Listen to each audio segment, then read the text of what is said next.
Microsoft Word 2003, Organizing Content with Lists. As we continue in our series on organizing our content, we definitely had a checklist, don't you think, on what we needed to do. We had to show you tables, we had to show you this, and I checked them off on my list. Well, how do you make it look good in Word 2003? Let's find out.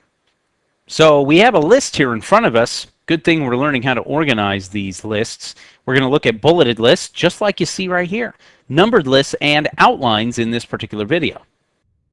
So truly, if you are looking to organize your content a little better and you want to use a list, there are three types of lists that Word 2003 allows us to use. Let me open up a little document I prepared earlier called How to Sell Instruments. Let's say I'm doing a How to Sell Instruments presentation, and I'm typing this out. Now, a lot of people say, well, wait a minute, wouldn't you be using PowerPoint? Well, okay, let's say I'm not. Let's just say these are, and I know PowerPoint can create notes from your slides, but let's say I'm not doing that. Let's say I'm not using PowerPoint, but I'm doing a presentation. I don't have a projector, okay, or a computer screen, but I can print this out before I go, and I want to do a list of some sort of how to sell instruments, and that's my presentation.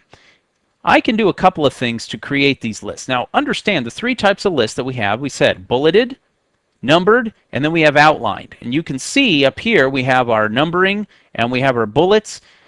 Doing the outline is a little bit harder, and we actually have to use one of the menus up here. But don't think that those are the only ways you can do this. If you want to, think about doing this. Let's say I just want to type a new bulleted list.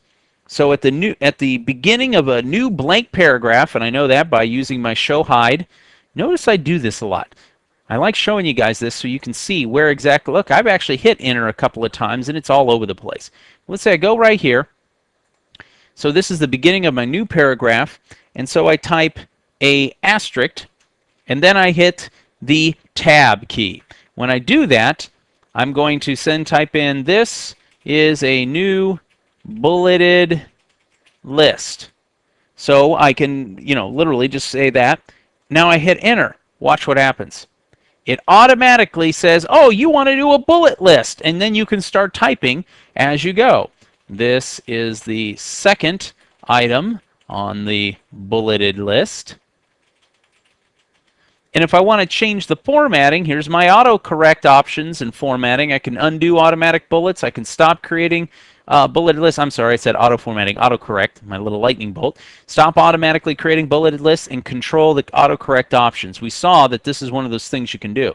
Now, of course, if I don't like this and I don't want to do it, we'll just undo how we did. But notice that's all I had to do was I hit an asterisk, hit tab. I can also hit space bar as well. Let me show you. Do an asterisk, space bar. This is a list, and hit enter, and it will do it as well. So either way, space or tab, just depending on how much distance you want between those the bullets and the actual text. So we'll do that. Okay, but think about it. We've got an existing paragraph that we want to create bulleted lists on. Now, bulleted lists, you don't care about the order, because literally a bullet, all it is a little picture or small graphic that introduces each item in your list. Now, what you can do, if you want, is go ahead and select all of this information, learn your product, and we'll create a bulleted list. So I can do this. Now, two places. One, up here, which does bullets, which will do the default little dots. So I can go bullets, and there you go. Here's all my bullets, and they're the default little round dots. So let's turn that off. Or you can come up to Formats, Bullets and Numbering, and that brings it up here. Check this out. When you do bullets, you can do different types of bullets. You can do the dots. You can do the circles. You can do kind of the squares. You can do the little funky, I don't know what they call them, color swatches or something, little stars, arrows. You can do check marks. So this would be a good one maybe for this one. We can go ahead and say, okay, I want check marks, and you can see the check marks there. So I can go ahead and let's undo that. Come up to Format, do Borders and Shading. Let's, not Borders and Shading. Boy, I can tell it's been a while. Format, Bullets and Numbering, the one right above it. If I do this and I want to change the type of picture or icon or bullet that goes in front of it, I can do that with the Customize button. When I do this, it says, all right, do you want the bullet character of this, this, or this, and notice it shows you down here what it'll be. Now you can change the font, you can change the character. Look, here's my symbols. I can change it. Maybe I'm doing something on learning how to do musical instruments. I'm wondering if I have a little musical symbol in here. I actually don't know. So let's look and see if we have any musical instruments. Probably have to go to Wingdings or something like that. So let's come down here to Wingdings. Let's see if we have any musical instruments or musical symbols in here. And of course, if you see one on the page, let me know, okay? Just kidding. Oh, hey, look, this kind of looks like a musical instrument, right? So I can use this, and I'll do this one right here. So I'll choose that one. It kind of looks like a little musical instrument. And of course, if you had something different, I click OK. Now it's going to be the picture that I want to do or the character that I want to use. And so I can change whatever it is. So I hit character, and I can say, well, I want to do the Wingdings again. Come down here. I got to select the right one, though. Notice it was changing. I was like, hey, that's not the one I picked. Here's my musical note. So I say OK. And look at that. Now I got that little musical note thing going on there. So that's pretty sweet to be able to do that. And I can do that in pictures too. Here's one that always amazes me. To go to Format, Bullets and Numbering. And by the way, notice I've changed that default. So let's customize that. We'd want to go back to that. You can also do a picture. So you can do picture bullets. See that? You can do little network bullets. You can do little check boxes here. You got whole bunches of them. I mean, think about it: stars, checks, gold seals. Have you ever wondered where everybody, gets those really cool bullets? And you're like, wow, where did you get those? They got them here in the picture bullets. And check this out: import. I can import anything I want from some type of picture, and as long as it fits the pixel, which is 13 wide by 13 high pixels, which is what you want for bullets, you'll be able to do it. So let's cancel out of that. We'll stick with our standard bullet there. So we have our standard bullet. So that's a bulleted list, and you saw how to do that. Very simple, very straightforward. But if you notice about this, let me undo this. This is how to sell instruments. This is a step-by-step process. That probably means I want to do it in some sort of order, right? So what I'm going to want to do is use some sort of numbered list. So with a numbered list, all I simply do is go ahead and, again, by the way, if you want to do it manually, come down here and go to the beginning of one of your paragraphs, and I can type 1 space and type in, this is a new list. Hit enter. And if I go ahead and type whatever number that I want, and oh, and by the way, I forgot my period here. Sorry, I was going to say it should do this. So here, this is a new list. So you have to have that period after the 1. I was like, it should have worked. Okay, so you put a period after the 1. It says this is a new list. It automatically starts at 2. You can say this is number 2. Keep hitting enter, and it'll keep doing it. Now, you notice the autocorrect feature came on, so I could turn off the numbering. If I didn't want to do this indented numbering style, and I just literally, you might have started off your sentence with a 1 and a period, and then and then you come down here. You don't want it to look like this. No problem. You can, of course, turn that behavior off. So let's go ahead and there we go. So I clicked back undo a little bit too much and went and had to redo that. So what about this list? To convert any existing paragraphs to a numbered list, you just highlight them. So I can highlight all these, and I can come up here, and sure enough, I can just simply hit the numbering, and it'll do it for me. Or I can come up here to Format, Bullets and Numbering, and now this time under Numbered, I can choose whether I want none. I can use this format.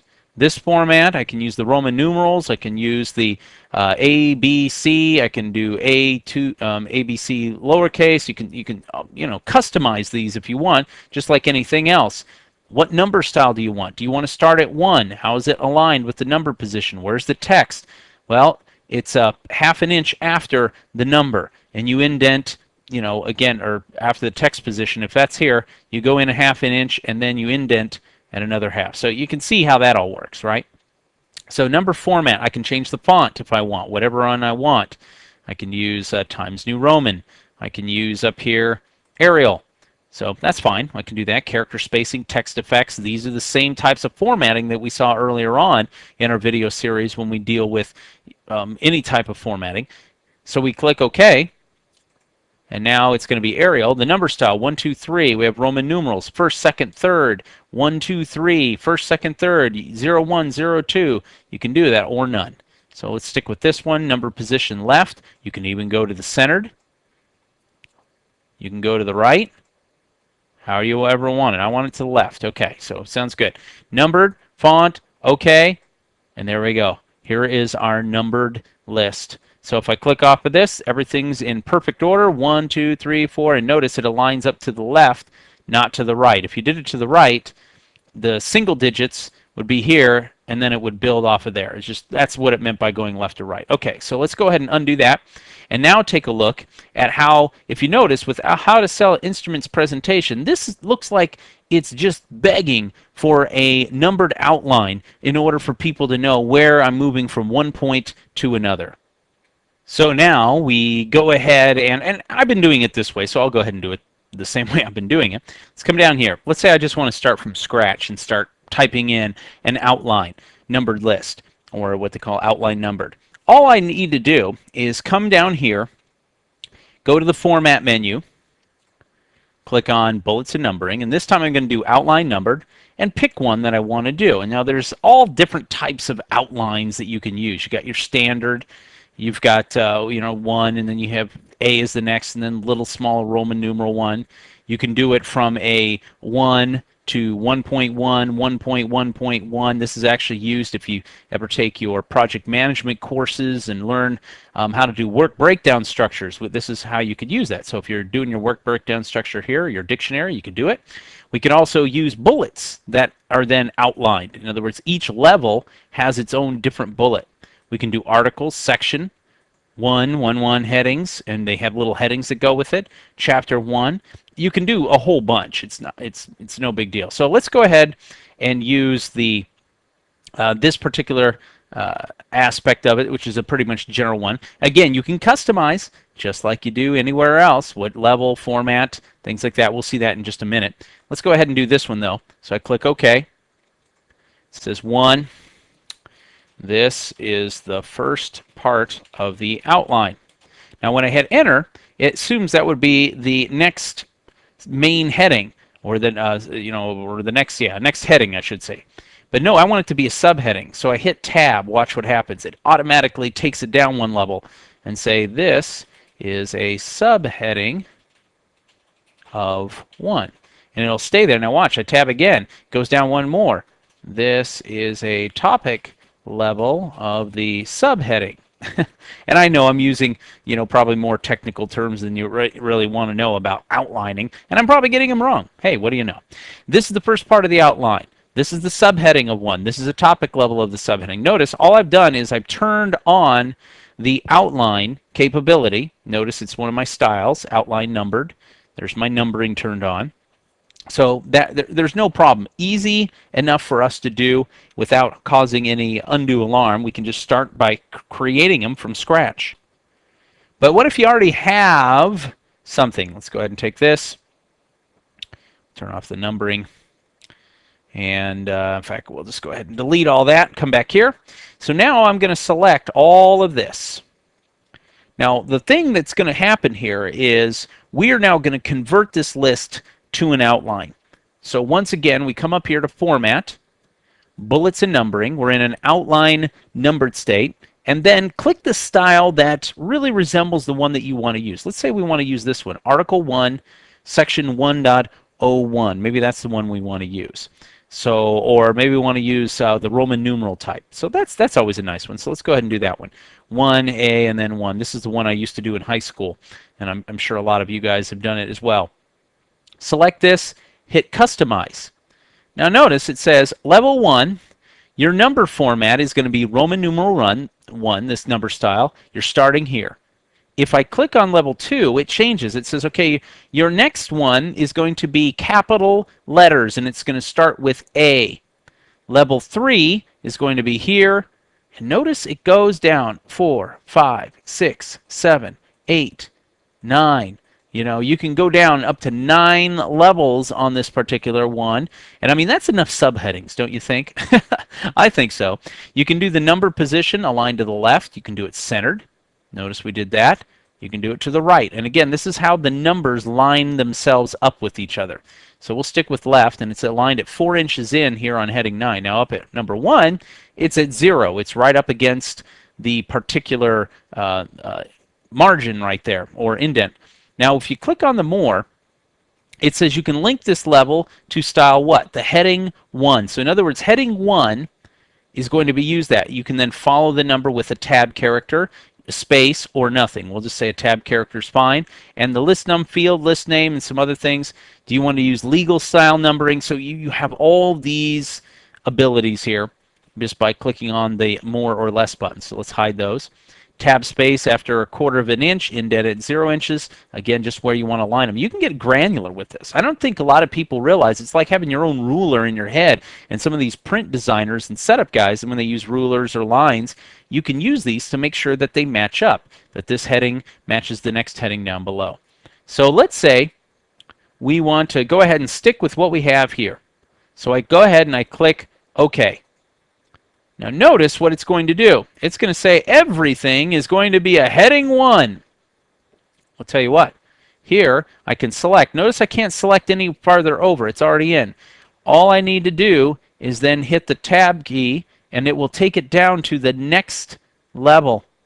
The next level. Learn your product. Learn how to pronounce the instrument's name. The next one is also a subheading of this one.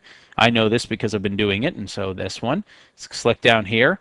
And now look, learn how the instrument works. These next one are going to be, all of these are going to be used as subheadings of this. So I'm going to do 1, 2, 1, 2, 1, 2, and 1, 2. Look at that. Look at my beautiful outline. Okay, become proficient at playing the instruments. Okay, we're able to do that. Be able to clean the instrument. Learn, okay, this is to be the next one. So this, listen. Okay. So now what have we done? We went ahead and took our list, our old little silly plain text list, and we've now changed it into a beautiful numbered outline. All by utilizing the numbered outlines. We made them customizing, and remember, this comes back to coming up here to the format, bullets and numbering, the outline number. We can customize, change things. It's a beautiful thing. So we can go ahead and just leave that. Bada bing, bada boom. We have our new outlined numbered list. And now I'm ready, and I can come up here and, you know, just always keep you guys on your toes. Let's say we want to change this to something kind of cool, Comic Sans. And we'll go ahead and make our title 24. So now I can print this out and, you know, do some fun stuff here with the borders and shading. You know, make the highlight it in pink. There we go. And then I can print these out and hand them out to somebody if I want to do a presentation. So I've used the bullets, I've used the numbered list, and even the outline numbered list to make my lists and organize my content much more efficiently and much better visually. Of course, just like Santa Claus, he makes a list and he checks it twice. We're not finding out who's naughty or nice, but what we are going to do is take a look at what we did cover, including how to create these bulleted lists that you see here. We also take a look at how we can take numbered lists, whether we create them from scratch or we highlight our existing text and create those lists. And then probably a very powerful feature that a lot of people don't take advantage of, and that is taking your document and turning it into an outline, which Word is able to do. And as we'll get further into some more of the advanced features, we will see how we can also do indexes and other things, but these are all going to be based on the outlining capabilities of Word 2003. I hope this has been informative for you, and I'd like to thank you for viewing.